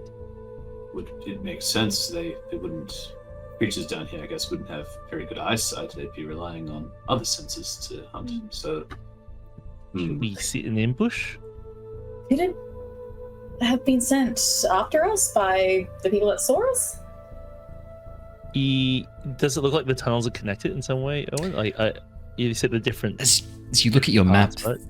I mean, unless there's some deeper tunnels that don't appear on this map, it's unlikely this has come from behind. This has come from in front. So, I mean, you've from what Ember described, it sounds like whatever these things were, they were in this chasm. Ember kind of beacon of light around the corner, quick little peek and then disappeared again. Sounds like they're just investigating a source of unusual light, I would say, Harry. I mean, sure, the paranoia that you're currently feeling does weigh that in as an option, but more likely they're just investigating an unusual source of light. Okay, so it looks like it's like from the same side. It looks like they've come from the chasm. Yeah, for sure. Oh, okay. This pathway leads into that chasm. 100%. Whatever was in that chasm, something has come out and is now sniffing around the edges. How about we, hide and sit in ambush and decide what it is before we attack? If you think they're coming, then sure. Because, I don't know many animals that sniff to find. Lyra, at least down you here. can now hear the sound of the sniffing. Harry, you hear the sound of claws scraping against rock. This creature isn't just walking on a pathway. It's digging its claws into the sides of the stonework as well. Oh. Okay. Using Molder, can I create us some cover first over? Like, just half cover at the minimum, like, just sort of pull up walls. For sure, what you can do, I'm going to be a very nice DM in this moment, what you can do, right, because you can't just create earth, you need to displace it. If you were to take stone from the cavern wall and build out the side of the pathway, you double the size of the platform you're on each time you do that, right? Because you're taking volume from your right and moving it to your left to make a platform. So you can hollow out the cave wall, creating your own little cavern.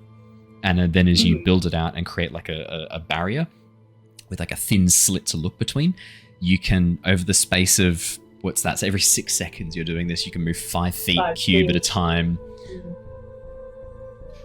So we're talking about 2 to 3 minutes of work here as you're molding earth. While you're doing that frantically, Harry, Ember, Niles, what are you guys doing? Can Harry get to a high vantage point? Like scaling the walls of the chasm?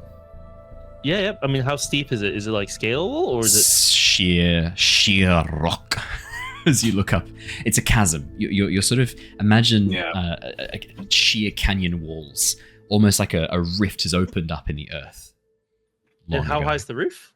It's like high, correct? You can't even see it anymore. Yeah, it's gone. It's high. Yeah, Harry's gonna look for a perch on the chasm wall. If he can't reach it, he's gonna use spider climb to climb up. Nice. There's the remains of an old pathway and an old bridge, an old wooden bridge that's mostly collapsed and broken and rotted away. But the alcove of rock where it's been bolted to is still there. And as you clamber up the side and hide there, could I get a stealth check, please, Harry? Yep. Can I do I can climb there without spider climb? You would have to use spider climb to get there. It's because remember, there's also water dripping down the sides of the cavern. It's wet. It is slippery. I mean, feel free to make before Harry does acrobatics. Harry looks at Niles and like does the signal. Harry climbs up there. Yep. Yeah, cool. I don't know what that means, but I'll be the bird. Okay. Do you know what that means now? I'll be the bird. I didn't think so. Stealth, right? You said I can be your birdman, baby. Yes, stealth, please. Stealth. Yeah. Yes, please, Harry. Oh, plus 9, stealth. so that's 14. I guess I'll be the rabbit then. Just climb into the burrow. Climb into the burrow that Lyra is currently making you. I mean, Niles is looking on the like Niles looks to his. I don't know what side the sheer drop is. Straight ahead. Niles is very tempted to just fly off the edge and get a bead from like out the other side. That's what his instinct is probably telling him. Oh, so you're gonna jump off the edge and start flying? Well, yeah, because I'm imagining like we're on are we in a cavern? Like you're on a ledge. Lyra is currently making a cavern against the side of the ledge. So imagine, right, 2 walls of a cavern. Yeah. There's these tiny sections carved out to make these almost like goat tracks around the edge of the cavern, heads deeper into the Underdark. Because like Niles is very tempted to just go out and then see what's happening, but like he doesn't know how close this thing is because he doesn't want to give his friends away. But he's not feeling great like going into the cave because he's a bird. He doesn't want to be enclosed because that's not a big fan. I mean, remember the cavern's big enough that you can't even see the ceiling right now. It's a big old cavern. What if Niles was really fast and just really shot out of the off into the void and then was able to like look back and see if anything was approaching the hole? What's your flying speed? My flying speed is the same as my walking speed, which is 45 feet. It's pretty quick. If you were to fly 45 feet out and then 45 feet back in, that'd take you 12 seconds. Step of the wind. You could do a step of the wind, so you could even faster. be quicker. Yeah, for sure. I'm gonna do it. I'm gonna do it. Before you do that though, we do also need to give a quick wave. Michael's in the chat. Hey man, we miss you. Hey, Michael. Hey. Come back to us. Come back. We miss you. Hope you're doing well. Hope Claire's doing well. Hope Ronan's doing well. The baby's doing well. Yeah. Young man now. Little baby man now. Little baby man. If you have time to talk, Lyra will probably explain her plan to whack the beast from the gap in the wall she's made using ranged magic. Lyra, that's an incredible plan. We saw hook horrors at the mycelium camp. You did, yeah. You did see hook horrors. Sound like a hook horror? How they walk? How they claw? How they smell? Make me a nature check, please, Harry. You've only seen the hook horrors that once, and it was a hook horror that had been infected with the mushroom spores from a spore 7. That's a 10. 10. Harry. Maybe. Sounds like claws on stone. Could be. Whoa. I'll flip a coin. Flip a coin. So considering that Harry has, is scared shitless, let's be honest, and all that happening, I would have turned the drift globe light off straight away.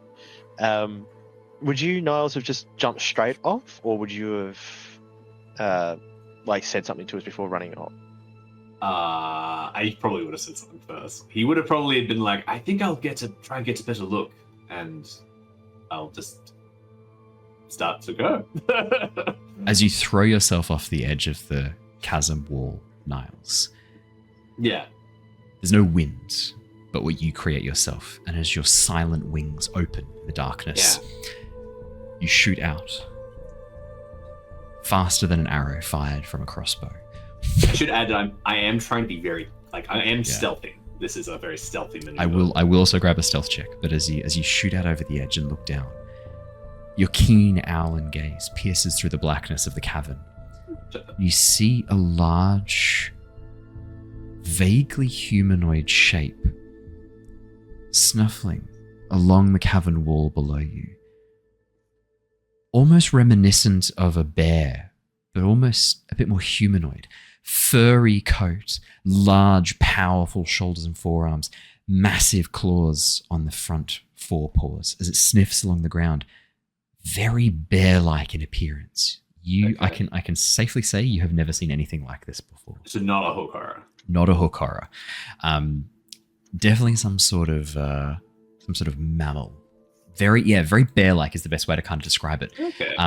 Large, almost vaguely lupine-looking appearance as well. Oh. Imagine like Skyrim werewolves? Yeah. Imagine like the Skyrim werewolves or werebears, like this very large humanoid-looking bear, slightly stubby snout, broad, not as elongated as a wolf's, and the ears are massive. They tie back and form up into these large bat-like ears covered in hair. Right. And as it sniffs along the ground, you watch as you shoot out over the edge. What was your stealth check? 14. As you shoot out over the edge, you watch as the creature suddenly pauses, its ears turning and listening, as it hears the scrabble of your claws leave the edge of the stone. Ah, dang. Your wings, however, are silent.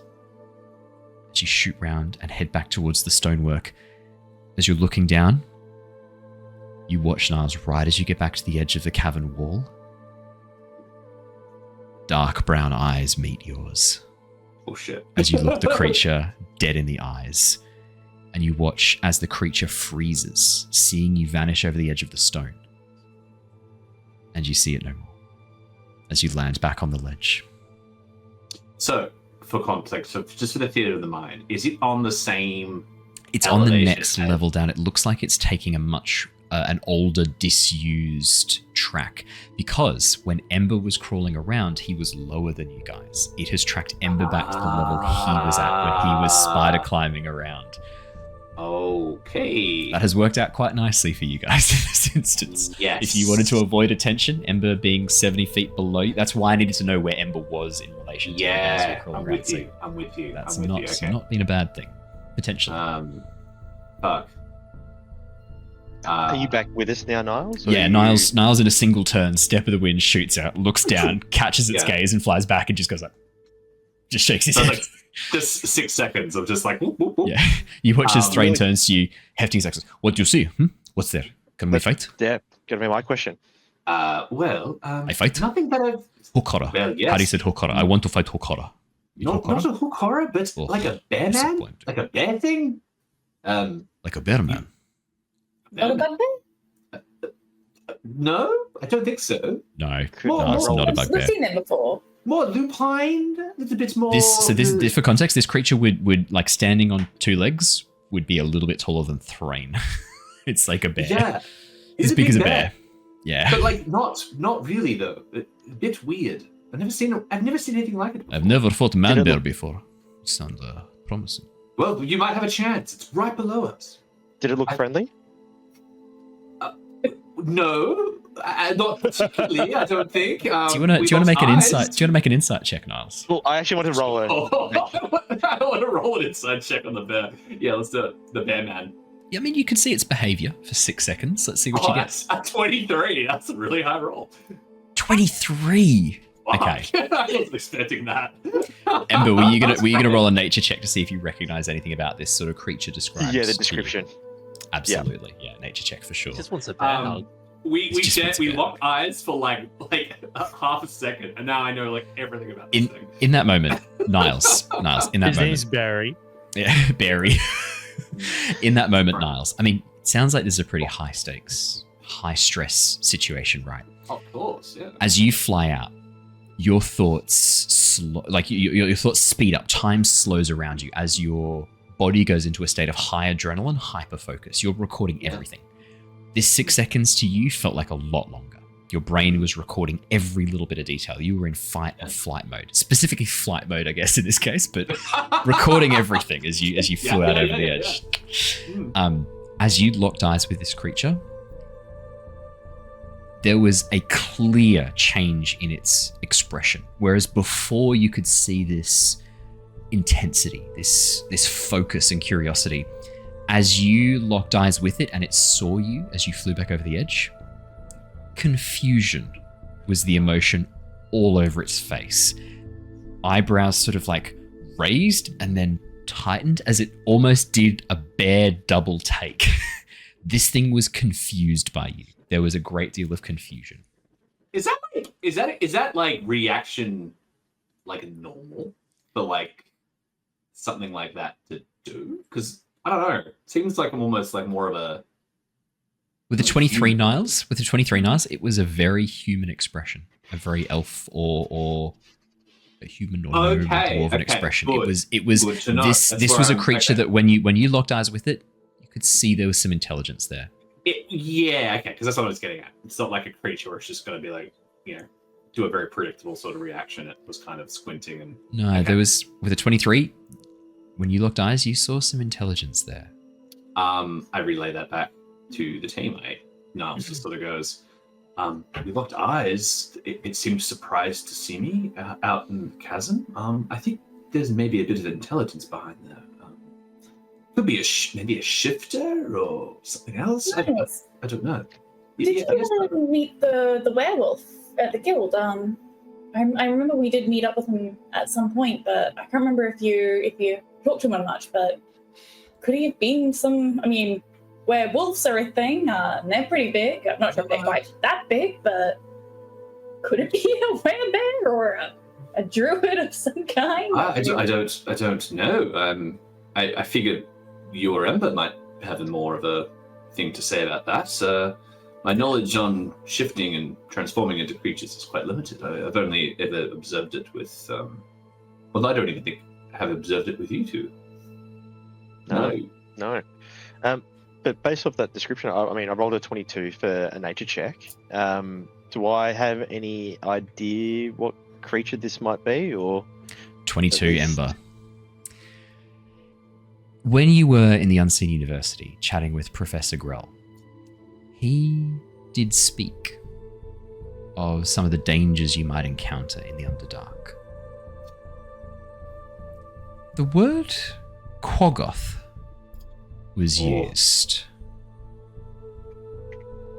At the time, you didn't really have much context, but I'd say that you would have had a minute or two to maybe glance over the notes or ask a follow-up question. With a 22, Quaggoth, savage bear creatures that live in the Underdark, that live in the caverns, territorial, cannibalistic in nature. Quaggoths. For some reason, you had read this, you picked this knowledge up somewhere in a book. I would relay the same one. I've never met one. I think I've read about it, but it potentially might be a Quaggoth. And from what I remember reading, they weren't awfully friendly creatures down here, so I think we need to prepare ourselves to fight it, essentially. Okay. To try and get it off, was it heading in our direction, Niles, from where you saw it? It was back below where you were. I think it must be tracking your scent from when you were below us. Did it see you come back here to us? It's at this point you watch as a claw emerges over the edge of the ledge where you guys are standing. I've been tracking time, and there's no better time than Ember being like, "Did it see you, Niles?" You watch as the claws grab onto the ledge, and as this face, this bear-like face, pulls its head up. You watch as it looks around, meeting each of your eyes as it looks at each of you. And you watch as the lips pull back into a half snarl, half smile. Oh, fuck. Harry shoots. Harry shoots. That answers your question, Ember.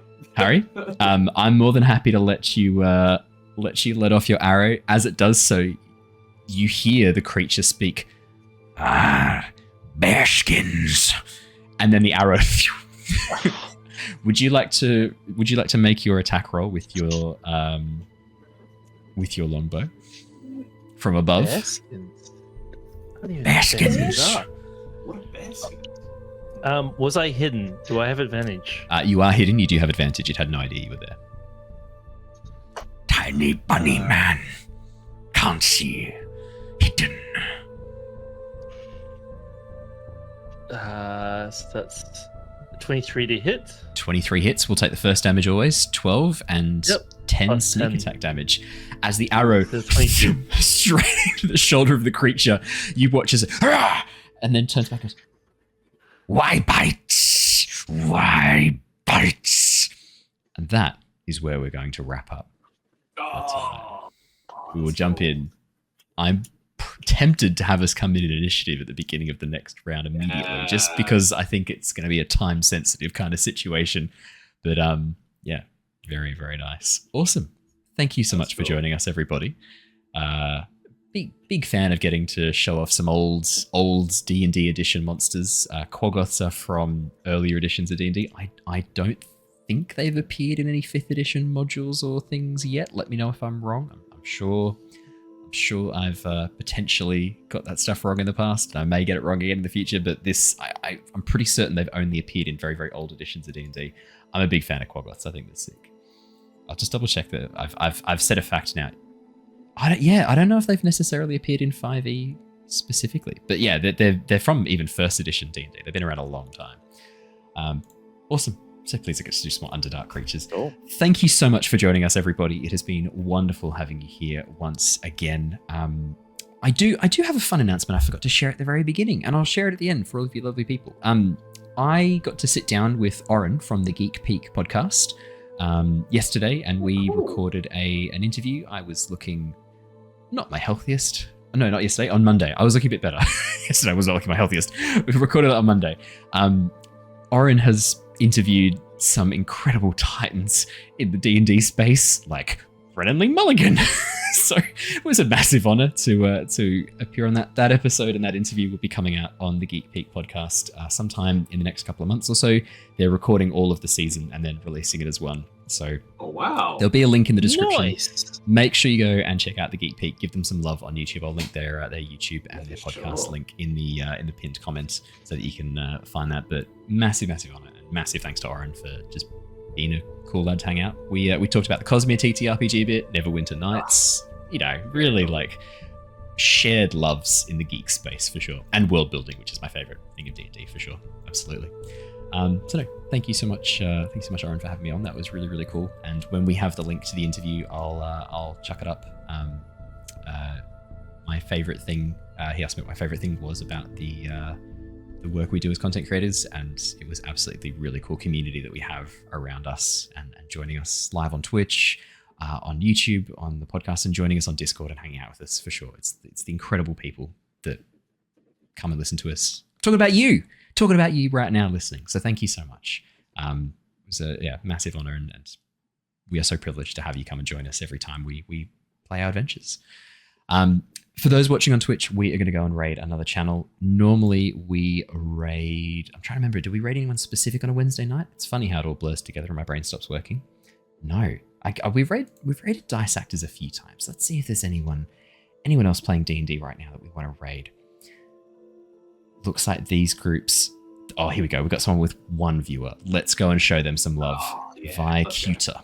Currently playing Twilight of the Willow, which sounds like a really cool campaign. I think that sounds homebrew to me. So let's go and jump in and raid them. From all of us here tonight, thank you so much. Remember, if you want to tame that pesky algorithm and help prevent more Quaggoths spawning in the Underdark around the party, you've got to hit the subscribe button, the like button, and leave a comment. It's the only way. Otherwise, those Quaggoths, they're going to munch down on your favorite party members. Oh no. And also Ember. No, and your favorite party members. Thank you so much for joining us, everybody. It is wonderful to have you here once again. But from all of us here tonight, stay safe, stay well, and we will see you all again very, very soon. But until then, farewell. See you guys. See you next time. Bye. Bye, guys.